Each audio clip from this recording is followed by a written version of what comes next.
Everyone, welcome back to our channel. ఈ వీడియోలో మనము తెలుగు క్వశ్చన్ పేపర్లో ఇంపార్టెంట్ షార్ట్ క్వశ్చన్ ఆన్సర్స్ గురించి డిస్కస్ చేద్దాం.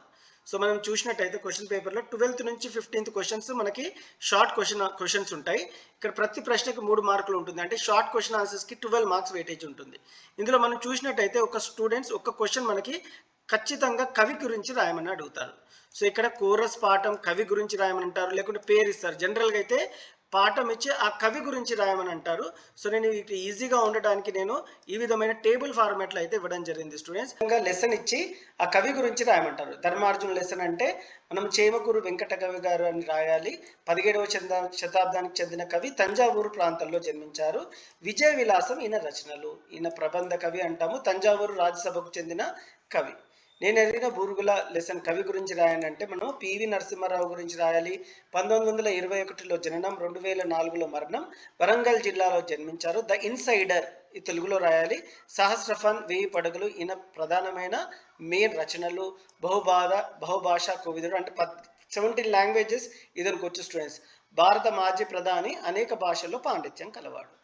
సో వలస కూలీలు ఇక్కడ రాంగ్ పడింది. డాక్టర్ ముక్కురాల రామారెడ్డి గారు, ఈయన 1929లో జన్మించారు, 2003లో మరణించారు. కవి సమయములు, ఇతర కవితలు. ఈయనకి తెలంగాణ గ్రామీణ జీవితం, సామాజిక సమస్యలపై ప్రతిబింబించాడు. రంగాచార్యతో ముఖాముఖి, దాశరథ రంగాచార్య గారు, ఈయన 1928 2015లో జననం, మరణం. మహబూబ్ నగర్ జిల్లాలో గూడూరులో జన్మించారు. చిల్లర దేవుళ్ళు అనే దానికి ఈయనకి రాష్ట్ర సాహిత్య అకాడమీ పురస్కారం వచ్చింది. ఏవైతే అవార్డులు ఉన్నాయో అవన్నీ ఇంపార్టెంట్. స్టూడెంట్స్ తెలంగాణ భాష సంస్కృతిగా తన రచనలో ప్రతిబింబించాడు. శతకమాధుర్యంలో చాలా మంది ఉన్నారు, అవి ఇగ్నోర్ చేస్తున్నాను. చెలిమి, పొన్నికంటి తెలంగాణ, ఈయన కూడా కొంచెం ఇగ్నోర్ చేయండి, అంత ఇంపార్టెంట్ కావచ్చు. సంగం లక్ష్మీబాయి 1911లో జన్మించింది, 1979లో మరణించారు. ఆత్మకథ ఈమె మెయిన్ రచనలు. స్వతంత్ర సమయోధురాలు, సామాజిక సేవలో పాల్గొని మహిళా చైతన్యానికి కృషి చేసింది. కోరస్ లెసన్ సలంద్ర లక్ష్మీనారాయణ గారు 1956లో జన్మించారు, 1986లో మరణించారు. నిజామాబాద్ జిల్లాలో జన్మించారు. వేడిగాలి 1979లో చావు గీతం కవితా సంపుటిని ప్రచురించారు. దళిత మేనిఫెస్టో కూడా రచించారు. ఈయన సామాజిక స్పృహతో రచనలు చేసి ప్రజల సమస్యలను ప్రతిబింబించాడు. వాగ్భూషణం ఇరువెంటి కృష్ణమాచారి గారు 1930లో జన్మించారు, 1989లో మరణించారు. ఈయన మహబూబ్ నగర్ జిల్లాలో జన్మించారు. కవి సమయములు ఈయన ఇతని గ్రంథము. సాహితీవేత్త, యువ భారత సాహిత్య సంస్థకు అధ్యక్షులుగా, ఆంధ్ర సారస్వత పరిషత్తు కార్యదర్శిగా, తెలంగాణ రచయితల సంఘం కార్యదర్శిగా పనిచేశారు. వాయసం మావిండ్ల రామగౌడ్ గారు, ఈయన జననం మరణం చూడండి. ఈయనకి మధుర కవి, కవి కోకిల అనే బిరుదులైతే ఉన్నాయి. ఈయన కవితలు సమాజానికి నిస్పృహలు. తీయని పలకరింపు ఇల్లింద్ర సరస్వతి గారు 1918లో పుట్టారు, 1998లో మరణించారు. స్వర్ణ కమలాలు కథలు, నవలలు. ఈమెకి 1982లో స్వర్ణ కమలాలు కథా సంపుటికి కేంద్ర సాహిత్య అకాడమీ రావడం జరిగింది. కథలు, నవలలు, రేడియో నాటకాలు వంటి రచనలు చేశారు. So this is about the కవి పరిచయాలు. స్టూడెంట్స్ మనం ఇప్పుడు షార్ట్ ఆన్సర్స్ చూద్దాం. ధర్మార్జునులు అనే లెసన్లో ఈ క్వశ్చన్ చాలా ఇంపార్టెంట్. ధర్మరాజు లక్షణాలు ఏమిటి? మనందరికి తెలుసు, ధర్మరాజు ఎల్లప్పుడూ ధర్మాన్ని పాటిస్తూ రాజ్యం పాలించాడు. ఈయన పేరు ధర్మరాజే కాదు స్టూడెంట్స్, ఈయనని యుధిష్ఠరుడు అని కూడా అంటారు, మర్చిపోకండి. ప్రజల సంక్షేమాన్ని దృష్టిలో పెట్టుకొని న్యాయంగా పాలించాడు. సమానత్వం, నీతి విలువలను ఖచ్చితంగా అమలు చేస్తాడు, ఇది గుర్తుపెట్టుకోండి. ఈక్వాలిటీ మెయింటైన్ చేస్తారు. అన్నదమ్ముల ఐక్యతను కాపాడుతూ శాంతిని నెలకొల్పాడు. సో ధర్మరాజు లక్షణాలు మీకు ఏం తెలుసో రాయండి. సో ఇక్కడ ఏదైనా ట్విస్ట్ చేసి ఇవ్వచ్చు స్టూడెంట్స్. మీ ఓన్ ఆలోచనలతో ఈ పాయింట్స్ వచ్చేటట్టు కవర్ చేయండి, మీకు 3 మార్క్స్ వస్తాయి. అర్జునుడు ఎందుకు పరాక్రమశాలి యోధుడిగా చెప్పబడ్డాడు? సో ఎందుకు చాలా మంచి వారియర్ అని అంటే, అర్జునుడు యుద్ధంలో అపార ధైర్యం ప్రదర్శించేవాడు. విలువిద్యలో అత్యున్నత నైపుణ్యం సంపాదించాడు. విలువిద్య అంటే బాణంతో వేస్తారు కదా, వాటిని విలువిద్య అంటాము. శత్రువులను సమర్థంగా ఎదుర్కొని జయించాడు.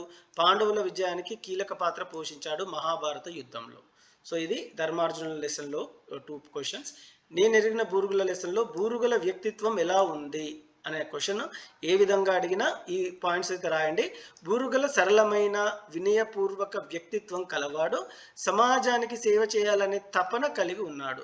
సో ఈయన సొసైటీకి ఏదో ఒకటి చేయాలి, హెల్ప్ చేయాలనేది చాలా ఈగర్గా, యాంగ్జైటీగా ఉండేవాడు. జ్ఞానం, అనుభవంతో ఇతరులకి మార్గదర్శకుడు.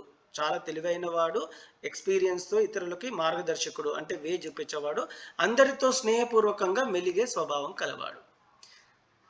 రచయిత బూరుగుల గురించి ఎందుకు ప్రశంసించాడు? సో రచయిత ఉన్నారు కదా, ఈ లెసన్ రచయిత, ఈయన బూరుగుల వారి గురించి ఎందుకు ప్రశంసించాడు అంటే బూరుగుల గొప్ప వ్యక్తిత్వాన్ని గుర్తించి ప్రశంసించాడు, సమాజ సేవలో చేసిన కృషిని మెచ్చుకున్నాడు, సాధారణ జీవన విధానాన్ని ఆదర్శంగా చూపించాడు, మంచి గుణాలను ఇతరులకు తెలియజేయాలనుకున్నాడు. సో అందుకనే ఈయన ప్రశంసించాడు అంటే పొగడడం జరిగింది.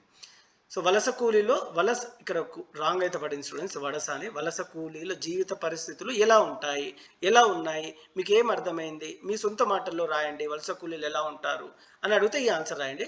వలస కూలీలు కష్టసాధ్యమైన జీవితం గడుపుతారు, రోజువారీ కూలి పనితో జీవనం సాగిస్తారు. వాళ్ళు డైలీ లేబర్స్గా ప్రతిరోజు కూలికి వెళ్తేనే వాళ్ళకి డబ్బులు వస్తాయి. ఆర్థిక ఇబ్బందులు ఎక్కువ ఎదుర్కొంటారు, ఎందుకంటే డైలీగా సంపాదించాలి, ఒక రోజు పనికి వెళ్ళకపోతే ఆర్థిక అంటే ఫైనాన్షియల్ ప్రాబ్లమ్స్. కుటుంబ పోషణ కోసం నిరంతరం శ్రమిస్తారు. కూలి జీవితంలో ఉన్న కష్టాలు ఏమిటి మీ మాటల్లో రాయండి. తక్కువ వేతనంతో జీవనం సాగించాలి, శారీరక శ్రమ ఎక్కువగా ఉంటుంది, జీతం తక్కువగా ఉంటుంది, పని స్థిరత్వం లేక ఇబ్బందులు ఎదురవుతాయి, అన్ఆర్గనైజ్డ్ సెక్టార్ అంటాము, కుటుంబ అవసరాలు తీర్చడంలో కష్టం పడతారు.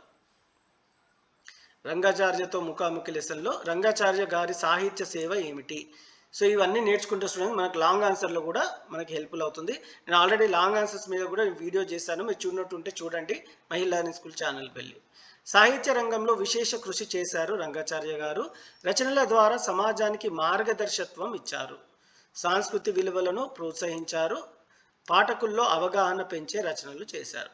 ఇంటర్వ్యూలో వచ్చిన ముఖ్య అంశాలు ఏమిటి? రంగాచార్యతో ఇంటర్వ్యూ ఉంటుంది కదా, అందులో ముఖ్య అంశాలు మెయిన్ పాయింట్స్ ఏంటి అంటే రచయిత జీవితం మరియు అనుభవాలు వివరించబడ్డాయి, సాహిత్యంపై ఆయన అభిప్రాయాలు తెలియజేశారు, సమాజంపై ఆయన దృష్టికోణం వెల్లడైంది, యువతకు ఇచ్చిన సందేశం ప్రాముఖ్యంగా ఉంది. ఈ పాయింట్స్ రాస్తే మీకు 3 మార్క్స్ వస్తాయి. శతక మాధుర్యంలో శతక కవుల లక్షణాలు ఏంటి, నైతిక విలువలు ఏంటి, మీరు ఏం నేర్చుకున్నారు శతక కవుల్లో అంటే ఈ క్వశ్చన్ రాయండి. శతక కవుల లక్షణాలు, కవుల గురించి అడిగితే ఇవి రాయండి. కవులు సులభమైన భాషలో రచనలు చేస్తారు, నైతిక విలువలను బోధిస్తారు అంటే మోరల్ వాల్యూస్ని టీచ్ చేస్తారు, ప్రజలకు అర్థమయ్యే విధంగా పద్యాలు రాస్తారు అంటే జనాలకు ఏవైతే సరళంగా ఉంటాయి, ఈజీగా ఉంటాయో అలాంటి పద్యాలు అర్థమయ్యేటట్టు రాస్తారు, సమాజానికి ఉపయోగపడే సందేశాలు ఇస్తారు. ఇవన్నీ శతక కవుల లక్షణాలు. అయితే మనం ఏం నేర్చుకుంటాము శతక కవుల ఆర్ శతక మాధుర్యం లెసన్లో అనేది చూసినట్టయితే మంచి చెడు విషయాలను స్పష్టంగా చెబుతాయి. ఈ శతక ఏవైతే ఉన్నాయో పద్యాలు, ఇందులో మనకి డిఫరెన్సెస్ అయితే క్లియర్గా చెప్తారు, మంచి ఏంటి చెడ్డ ఏంటి ఇలా స్పష్టంగా చెప్తారు. నీతి ధర్మాన్ని ప్రోత్సహిస్తాయి, మనం నీతి మార్గంలో ధర్మ మార్గంలో వెళ్ళాలనేది ముఖ్య ఉద్దేశం. ఈ నైతిక విలువలని శతక పద్యాల ద్వారా మన దృష్టికి తెస్తున్నారు. మనుషుల ప్రవర్తనను మెరుగుపరుస్తాయి, జీవన విధానానికి మార్గదర్శనం చేస్తాయి. మంచి జీవితం గడపడానికి ఏవైతే పద్యాలు అవసరమో ఆ పద్యాలు శతక పద్యాల్లో ఉంటుంది, అవే నైతిక విలువలు మనం అలవర్చుకొని మన నిత్య జీవితంలో మనము ఇంప్లిమెంట్ చేసుకోవాలి. దేశభక్తి కరపత్రం, దేశభక్తి అంటే ఏమిటి?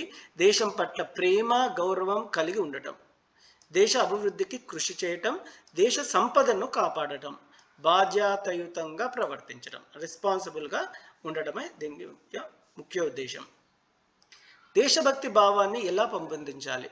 సో ఈ క్వశ్చన్ ఇలా అడుగుతే స్టూడెంట్, దేశ చరిత్రను తెలుసుకోవాలి, మనకి ఇండిపెండెన్స్ ఎప్పుడు వచ్చింది, మన కల్చర్ ఏంటి, మన ఇంట్రెస్ట్ ఏంటి, పీపుల్ ఎలా ఉంటారు అనేది కంపల్సరీ మన చరిత్రను మాత్రము తెలుసుకోవాలి, ఎందుకంటే ఇది మన దేశం కాబట్టి. దేశ సేవలో పాల్గొనాలి, ఎప్పుడైతే అవసరం ఉందో సేవకు కంట్రీకి అప్పుడు మనము డెఫినెట్గా పాలు పంచుకోవాలి, జాతీయ విలువలను పాటించాలి, సమాజానికి ఉపయోగపడే పనులు చేయాలి. చెలిమి లెసన్లో చెలిమి అంటే ఏమిటి మీకు అర్థమైన భాషలో రాయండి, మీకు ఏం అర్థమైందో దాన్ని 4 పాయింట్స్ రూపంలో రాయండి. అంటే స్నేహపూర్వక సంబంధాన్ని చెలిమి అంటారు, అంటే ఫ్రెండ్షిప్ని చెలిమి అంటాము. పరస్పర నమ్మకం ప్రేమ కలిగి ఉండటం, ఒకరితో ఒకరు సహాయం చేసుకోవడం, సంతోషం బాధలను పంచుకోవడం. స్నేహం యొక్క లక్షణాలు ఏమిటి? నిజాయితీ మరియు విశ్వాసం ఉండాలి, పరస్పర గౌరవం ఉండాలి, కష్ట సమయంలో తోడుగా ఉండాలి, సంతోషాలను పంచుకోవాలి. ఇది స్నేహం యొక్క ముఖ్య లక్షణాలు. ఉద్యమ స్ఫూర్తి లెసన్లో ఈ క్వశ్చన్, ఉద్యమ స్ఫూర్తి అంటే ఏంటి అంటే మార్పు కోసం చేసే పోరాటాన్ని మనం ఉద్యమ స్ఫూర్తి అంటాము. సమాజంలో న్యాయం కోసం కృషి చేయడం, ధైర్యంగా సమస్యలను ఎదుర్కోవడం, లక్ష్యం కోసం కష్టపడి కట్టుబడి ఉండటం. దేశభక్తి భావం ఎలా వ్యక్తమవుతుంది? దేశం కోసం త్యాగం చేయాలని భావన ఉండాలి, ప్రజల హక్కుల కోసం పోరాడాలి, సమాజ మార్పు కోసం కృషి చేయాలి, ఐక్యతతో ముందుకు సాగడం. Chorus lesson. కవితలో సామాజిక స్పృహ ఎలా ఉంది? సమాజ సమస్యలను ప్రతిబింబించింది ఈ లెసన్. ప్రజల బాధలను చూపించింది, సమానత్వాన్ని ప్రోత్సహించింది, మార్పు అవసరాన్ని తెలియజేసింది. కవి చెప్పిన ముఖ్య సందేశం కోరస్ పాఠంలో ఏమిటి అంటే, సమాజంలో మార్పు చాలా అవసరం, ప్రజలు ఐక్యంగా ఉండాలి, అన్యాయాన్ని వ్యతిరేకంగా పోరాడాలి, సమాన హక్కులు అందరికీ ఉండాలి. సో లాంగ్ ఆన్సర్లో మీరు చదువుకుంటే స్టూడెంట్స్ లెసన్ మొత్తం అర్థమైపోతుంది. కన్నన్ ఏంటి అనేది. వాగ్భూషణం. భాషా అభిరుచి అంటే ఏంటి? మంచి భాషను ఉపయోగించే అలవాటు భాషా అభిరుచి అనటం అంటే ఇంట్రెస్ట్ అనమాట. సరైన పదాలను ఎంపిక చేసుకోవడం అంటే మనం వొకాబులరీ అంటాం కదా, సరైన పదాలు ఏవైతే ఉన్నాయో అవి యూజ్ చేయటం భాషా అభిరుచి దానికి నిదర్శనం. స్పష్టంగా మాట్లాడటం, సాంస్కృతిక విలువలను ప్రతిబింబించడం. మంచి భాష లక్షణాలు ఎలా ఉండాలి, మీకు ఏం అర్థమైందో రాయండి అంటే, సులభంగా అర్థమయ్యేలా ఉండాలి, శుద్ధమైన పదప్రయోగం ఉండాలి, భావాన్ని స్పష్టంగా తెలియజేయాలి, వినేవారికి ఆకట్టుకొనాలి. 11th లెసన్లో క్వశ్చన్ ఆన్సర్స్ చూద్దాం. వాయసం కవితలో జీవ కారుణ్యం ఎలా వ్యక్తమైంది? చిన్న జీవుల పట్ల కరుణ చూపాలని సూచించింది. పక్షుల బాధను అర్థం చేసుకోవాలని చెప్పారు ఈ లెసన్లో. జీవులన్నీ సమానమని భావన కలిగించారు. సహజీవన భావాన్ని ప్రోత్సహించారు. అంటే ఈ సొసైటీలో అందరికీ హక్కు ఉంది, అందరూ ఒకటే అనేది ఈ లెసన్ యొక్క ముఖ్య ఉద్దేశం. ప్రకృతి పట్ల మన బాధ్యత ఎలా ఉండాలి అంటే, ప్రకృతిని కాపాడాలి, జీవులను రక్షించాలి, కాలుష్యాన్ని తగ్గించాలి, వనరులను జాగ్రత్తగా ఉపయోగించుకోవాలి. Last lesson. తీయని పలకరింపు అంటే ఏమిటి? మృదువుగా స్నేహపూర్వకంగా మాట్లాడటం, ఇతరులతో గౌరవంగా ప్రవర్తించడం, మంచి మాటలు మనసులు గెలుచుకోవడం, సంబంధాలు మెరుగుపరచడం. మనుషుల మధ్య సంబంధాలు ఎలా మెరుగుపడతాయి? మృదువుగా మాట్లాడడం ద్వారా, పరస్పర గౌరవం చూపించడం ద్వారా, సహాయం చేసుకోవడం ద్వారా, ప్రేమ అనురాగంతో మెలగడం ద్వారా. సో ఇవే క్వశ్చన్స్ వస్తాయని రూల్ ఏం లేదు స్టూడెంట్స్, కానీ ఏ విధంగా వచ్చినా ట్విస్ట్ చేసినా ఇవి మీరు ఏదైతే అర్థం చేసుకున్నారో నేను చెప్పేటప్పుడు అవి మీ ఓన్ పాయింట్స్ రాసినా సరే మీకు మార్క్స్ వస్తాయి. So this is about important short question answers including కవి పరిచయాలు. ఈ వీడియో మీకు హెల్ప్ఫుల్ అయినట్టుంటే please give a like, share with your friends. Thank you.